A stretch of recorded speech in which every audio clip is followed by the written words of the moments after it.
ఇక సజ్జల రామకృష్ణారెడ్డి మీడియాతో మాట్లాడుతున్నారు. ఇప్పుడు లైవ్ చూద్దాం. చంద్రబాబు నాయుడు గారు కానీ ఆయన కుమారుడు కానీ తమ ప్రైవేట్ సైన్యంగా తయారు చేసుకోవడం వల్ల ఒక ఆర్గనైజ్డ్ క్రైమ్ గ్యాంగ్ తయారైనట్టు కనపడుతోంది. నిన్ననే చూశాను ఆ మధ్య ఎన్హెచ్ఆర్సీ కామెంట్ ఒకటి. ఉత్తరప్రదేశ్లో పోలీసు వ్యవస్థ ఆర్గనైజ్డ్ క్రైమ్ గ్యాంగ్ లాగా తయారైందన్న కామెంట్ ఈ మధ్య ఎన్హెచ్ఆర్సీ దాంట్లో చూశాను. దాంట్లో అలహాబాద్ హైకోర్టు 50 ఏళ్ల క్రితం చేసిన వ్యాఖ్యను ఉటంకిస్తూ కోర్టు చేస్తూ ఎన్హెచ్ఆర్సీ కామెంట్ చేసింది. అప్పట్లోనే చేశారు. ఒక ఆర్గనైజ్డ్ సిస్టమాటిక్ శాంతి భద్రతలను కాపాడాల్సిన వ్యవస్థ పొలిటికల్ బాసెస్ చెప్పినట్టు దానికి అనుగుణంగా మారితే ఆ తర్వాత అదే చట్టాన్ని చేతిలోకి తీసుకుంటే పరిస్థితి ఎంత ఘోరంగా ఉంటుందంటే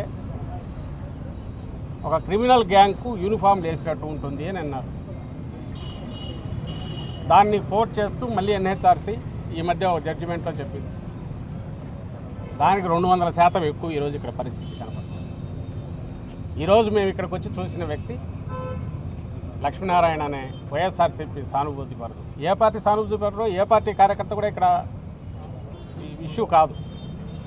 దీంట్లో క్యాస్ట్ను కూడా తీసుకొచ్చాడు. ఎవడు తెచ్చినోడు పొలిటికల్ లీడరో ఇంకోడో లేకపోతే కుల సంఘం నాయకుడో కాదు, ఓ డిఎస్పీ. ఈ సాక్షాత్తు ఈయన వీడియోలో చెప్పిన మాటల్లోనే వస్తుంది. నువ్వు ఫలానా కులం వాడివి కాదా, ఈ పార్టీతో ఎట్టున్నావు. డిఎస్పీకి ఏం పని నాకు అర్థం కావట్లేదు. అసలు డిఎస్పీ పంచాయతీ చేయడం ఏంది? 50 ఏళ్ల క్రితం వినేవాళ్ళం ఇట్లాంటివి. ఎమర్జెన్సీ ఆ తర్వాత ఎక్స్ట్రీమిజం మొదలయ్యాక పోలీసులకు ఎక్స్ట్రాడినరీ పవర్స్ ఇచ్చాక వాటి ముసుగులో వాళ్లే సొంతంగా జడ్జిమెంట్లు ఇవ్వడం, వాళ్లే పంచాయతీలు చేయడం, వాళ్లే శిక్షలు వేయడం మొదలయ్యాడు. అలాంటిది నుంచి ఊపిరి పీల్చుకుంటూ ఒక 10-15 ఏళ్ళుగా పోలీస్ అంటే సిటిజన్ ఫ్రెండ్లీ పోలీస్ అనేది కాన్సెప్ట్ వచ్చి బాగా ముందుకు పోతున్న దశలో జగన్మోహన్ రెడ్డి గారి ఆధ్వర్యంలో దాన్ని పూర్తి 100% ఇంప్లిమెంట్ చేస్తున్న దశలో దాని నుంచి ఒక్కసారి తిప్పి మళ్ళీ 50 ఏళ్ళ వెనక్కు ఒక అప్రకటిత ఎమర్జెన్సీ ఆ సిచ్యువేషన్ ఈరోజు కనపడుతుంది. నీ చేతిలో ఒక పవర్ఫుల్ వెపన్ ఉండి దాన్ని చట్టాన్ని ప్రొటెక్ట్ చేయడానికి ఇంప్లిమెంట్ చేయడానికి ఉండాల్సిన దాన్ని పొరపాటున కన్నా నువ్వు తిప్పితే ఎంత ఘోరంగా ఉంటుందంటే, ఎందుకు క్వశ్చన్ చేసి ఎవడు ఉంటుంది? క్వశ్చన్ చేయలేము. ఎవడైతే అరాచకం జరిగిన చోట ప్రొటెక్ట్ చేయాల్సిన వాడే తనే అరాచక శక్తి అయితే ఇంకెవరి దగ్గరికి పోతారు? ఇది బలమైన పొలిటికల్ పార్టీ కార్యకర్తలు నాయకులకే ఈ పరిస్థితి ఉంటే సామాన్యుడి పరిస్థితి ఏంటి? నిన్న కాలేజీ శాతవాహన కాలేజీ అని కొట్టారు రాత్రికి రాత్రి. ఇష్యూ నాకు పెద్ద దాంట్లోకి పోనవసరం లేదు. ఒక 50-60 ఏళ్ళ నుంచి నడుస్తున్న ఎడ్యుకేషనల్ ఇన్స్టిట్యూషన్ అది రాత్రి అర్ధరాత్రి పోయి కొట్టాల్సిన అవసరం లేదు. 10 రోజుల నుంచి నడుస్తుంది. కిడ్నాప్ కూడా అయ్యారన్నారు. పవర్ఫుల్ పొలిటికల్ లీడర్ టీడీపీకి చెందిన నాయకుడు కిడ్నాప్ చేశారు ఎమ్మెల్సీ అని అన్నారు. న్యూస్ వచ్చాయి. గవర్నమెంట్ ఏం చేస్తుంది? మొన్న తెనాలిలో జగన్మోహన్ రెడ్డి గారు కూడా మొన్న వెళ్ళి వచ్చారు. అక్కడ రోడ్డు మీద పెట్టి కొడుతుంటే ఎవరిని బెదిరిస్తున్నారు వాళ్ళు? పోలీసులు.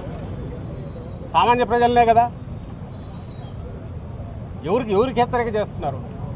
సంఘ వ్యతిరేక శక్తులు అంటే నువ్వు వాళ్ళతోనే కలిసి నువ్వు ఆర్గనైజ్డ్ క్రైమ్ నడిపిస్తున్నావు. నువ్వు వాళ్ళనే రోడ్డు మీద వెళ్ళి కొట్టుతున్నావు. ఎవరిని బెదిరిస్తున్నావు? దీన్ని చూసి ఎవడైనా పోలీస్ స్టేషన్కి రావాలంటే భయపడాలా? వాళ్ళ కోరిక. కాకి యూనిఫామ్ చూస్తే భయపడాలా? అట్లా కాకుండా నిజాయితీ ఉండే నాయకులందరూ వీఆర్లో ఉన్నారు. ఆఫీసర్లందరినీ వీఆర్లో పెట్టేశారు. నిజాయితీగా ఉండే ఆఫీసర్లు వాళ్ళకి పడన వాళ్ళు పెట్టి ఇది ఒక గుంపును తయారు చేశారు. I'm not talking about entire police department. కానీ పూర్పు అది కూడా తయారవుతుంది. ఏదో నిర్వీర్యమన్నా అయిపోతుంది పనికిరాని దీని కింద. లేదంటే వాళ్ళు చెప్పినట్టు చేసి కీలుబొమ్మలుగా తయారయ్యాక అవే అదుపు తప్పి విద్రోహ శక్తులుగానో లేక వాళ్ళని ప్రొటెక్ట్ చేసే వాళ్ళగానో సామాన్య ప్రజల పాలిట రాక్షసులుగానో భక్షకులుగానో వీళ్ళే తయారవుతారు. దానికి తీసుకెళ్తున్నారు చంద్రబాబు నాయుడు. మొన్న కూడా ఇదే హెచ్చరిక చేశాను. జగన్మోహన్ రెడ్డి గారు మొన్న జనాలు వచ్చినప్పుడు అదే హెచ్చరిక చేశారు. గాడి తప్పుతోంది కాదు, తప్పింది. దీన్ని వెంటనే మీరు రియలైజ్ కాకపోతే ఒక్కరి మీద యాక్షన్ ఉండట్లా. తెనాలి ఇన్సిడెంట్ సంబంధించి నాకు తెలిసి యాక్షన్ ఏం తీసుకోలేదు. పైగా హోమ్ మినిస్టర్ హర్సెల్ఫ్ డిఫెన్స్ జరిగిందని